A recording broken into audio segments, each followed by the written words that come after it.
সকালের আলোটা চোখে পড়তেই ঘুম ভেঙে গেল।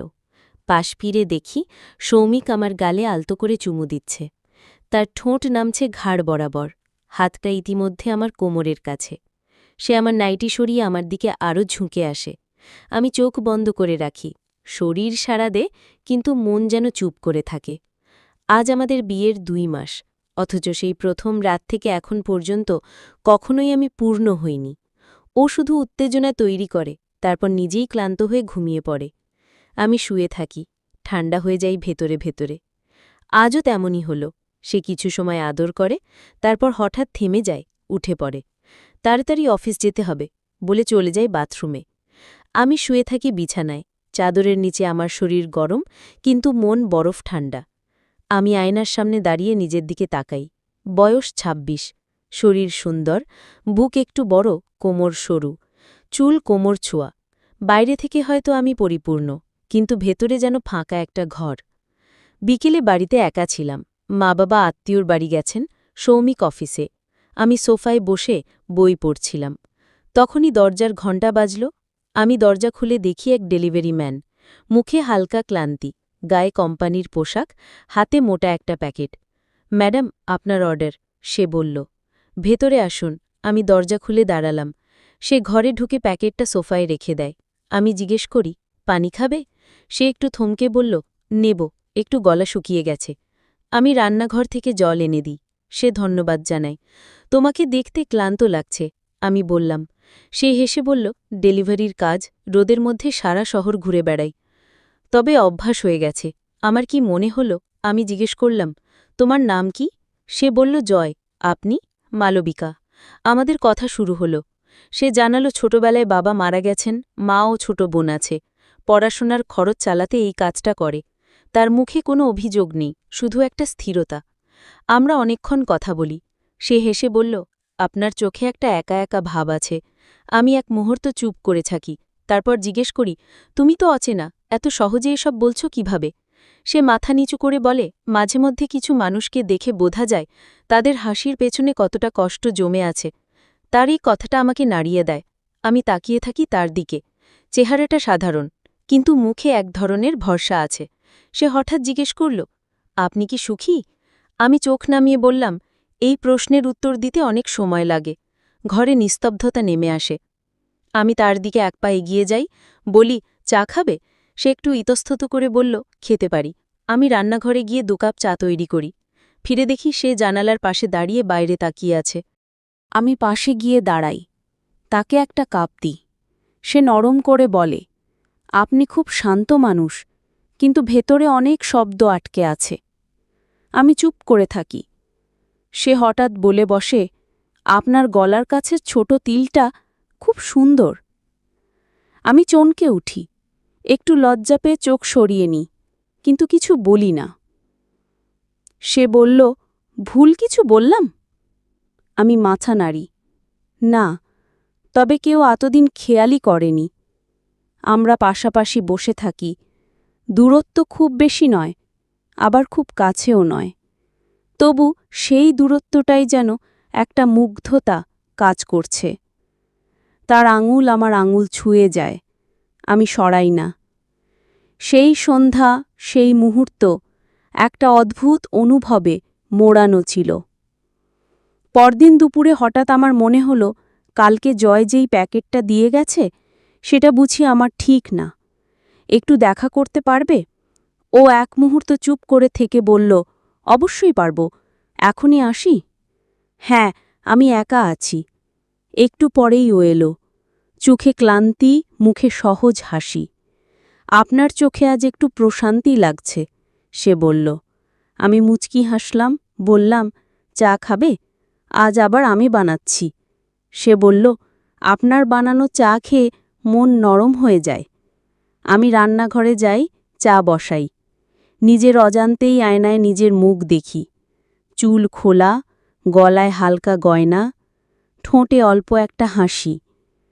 অনেকদিন পর মনে হচ্ছিল আমি একজন নারী, শুধু কারো স্ত্রী নয়। চা নিয়ে ফিরে এলাম। জয় এবার ডান পাশের সোফায় বসল, একদম কাছাকাছি। আমরা চুপচাপ চা খাচ্ছিলাম, তখনই আমার হাত থেকে কাপটা হঠাৎ ছিটকে পড়ে যাচ্ছিল।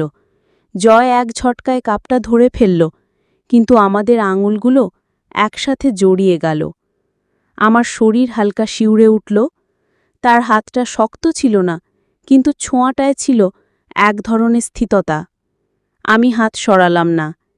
সে ধীরে ধীরে আমার দিকে তাকালো, চোখের দৃষ্টি সরল কিন্তু গভীর।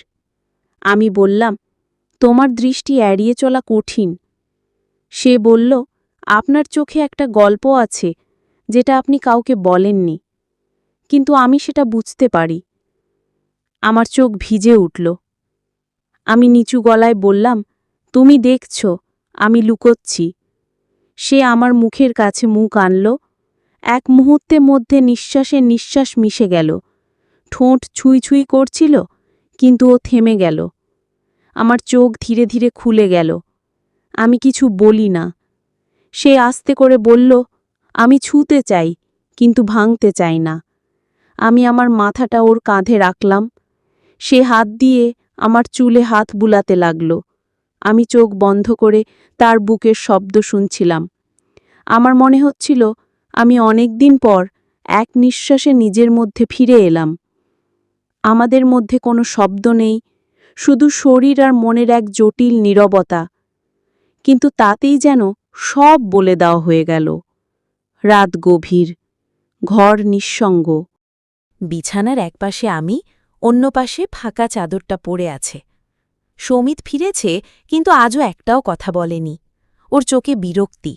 আমার অস্তিত্ব যেন তার রুটিনে বাধা। আমি জানালার পাশে দাঁড়িয়েছিলাম।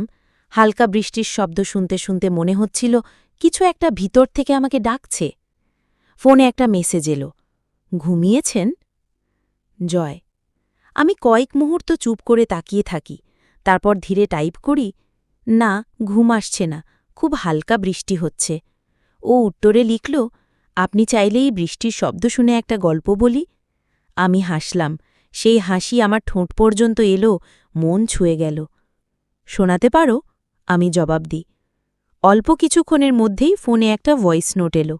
জয় নরম গলায় বলছে, একটা মেয়ে যার জীবনে বৃষ্টি মানে ছিল চোখের জলের মতো। সে কখনো ভেজে না, শুধু চুপ করে দেখে। কিন্তু একদিন হঠাৎ এক অচেনে ছেলে তাকে ছায়া দিল, কিন্তু জোর করে ছুঁয়ে গেল না, বরং জিজ্ঞেস করল, তুমি কি ছায়া চাও? আমি হঠাৎ অনুভব করলাম আমার চোখের কোণে জল এসে গিয়েছে। সেই রাতে আমি ঘুমালাম না, শুধু ওর ভয়েসটা আবার শুনতে থাকলাম, বারবার। পরদিন সকালটা শুরু হলো নিঃশব্দে, কিন্তু মনে একটা উষ্ণতা ছিল। আমি আয়নার সামনে দাঁড়িয়ে হালকা সাজ করলাম, অনেক দিন পর নিজের জন্য। দুপুরে দরজায় বেল বাজে। আমি দরজা খুলতেই দেখি জয় দাঁড়িয়ে, সাধারণ টি শার্ট আর জিন্সে, হাতে একটা ছোট ফুলের প্যাকেট। আপনার জন্য। এইটা কেন? কারণ আপনি আজ নিজেকে ভালোবেসেছেন, সেটাও উদযাপন করা উচিত। আমি শব্দ খুঁজে পাই না, শুধু মুচকি হাসি দিই। ও বলল, আজকে একটু সময় দিতে পারেন? বাইরে কোথাও, খুব দূরে নয়। আমি থেমে গেলাম। তারপর হালকা মাথা নেড়ে বললাম, চলো। আমরা দুজন বেরিয়ে গেলাম শহরের এক ফাঁকা নিরিবিলি পার্কের দিকে। সেখানে বসে রোদে ভিজে থাকা পাতার নিচে একটা কাঠের বেঞ্চে বসেছিলাম। জয় আস্তে করে আমার হাতটা ধরল। আমি হাত ছাড়াইনি। আমরা কথা বলিনি বেশি, শুধু সময় কাটালাম, আর মাঝে মাঝে চোখে চোখ রাখতাম। আমার মনে হচ্ছিল অনেক দিন পর কেউ সত্যি করে আমাকে আমি হিসেবে দেখছে, শুধু স্ত্রী বা গৃহবধূ নয়। ও বলল, আপনার গলায় যে নিঃশ্বাস লুকানো থাকে সেটা আমি বুঝতে পারি। আমি চুপ করেছিলাম, হাত ধরা ছিল। ও আমার গালে আলতো হাত রাখল, আমার ঠোঁটের কোণে চুমো রাখল।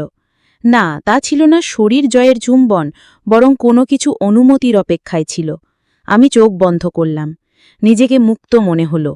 বিকেলের আলো ধীরে ধীরে ঘরে ঢুকছে। মালবিকা আয়নার সামনে বসে, চোখে হালকা কাজল, ঠোঁটে নরম গোলাপি লিপস্টিক।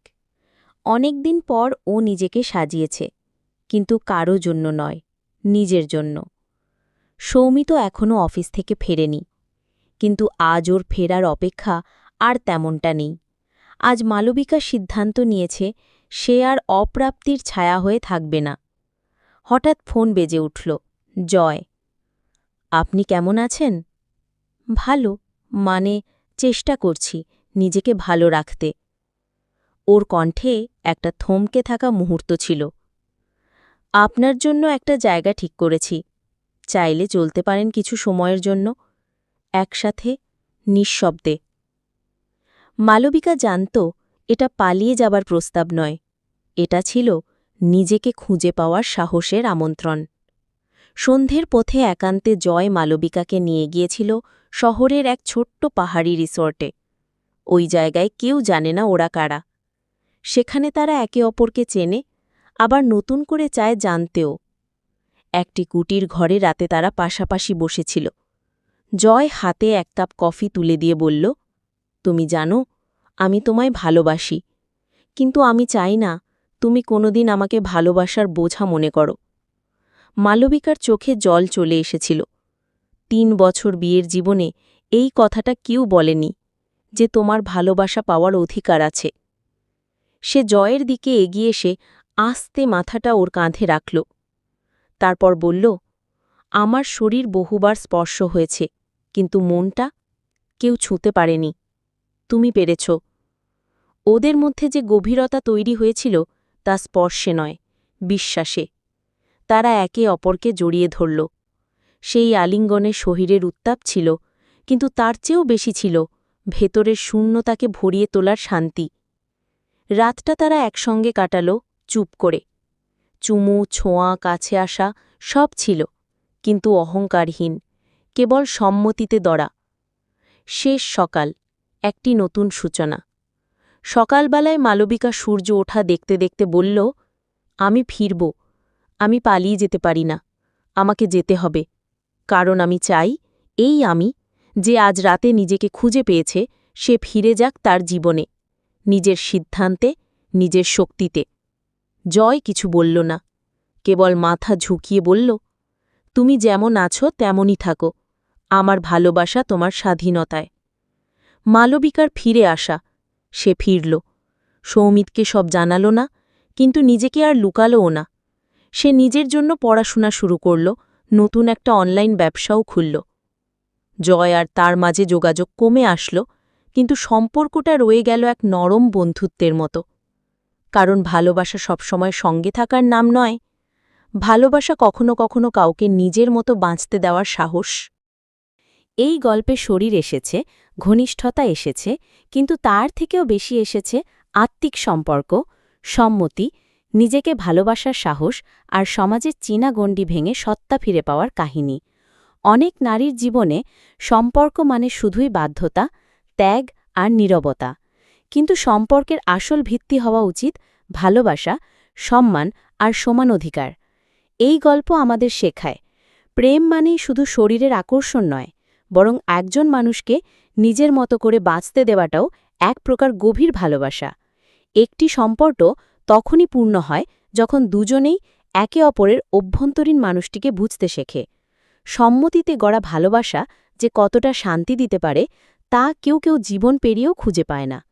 আমরা প্রত্যেকে যদি নিজেদের সম্পর্কের ভেতরে সত্যতা, শ্রদ্ধা ও সম্মতির জায়গা তৈরি করতে পারি, তবে সমাজে আর ভাঙনের গল্প নয়, গড়ে উঠবে একটি সুস্থ, উষ্ণ আর দায়িত্বশীল ভালোবাসার সংস্কৃতি।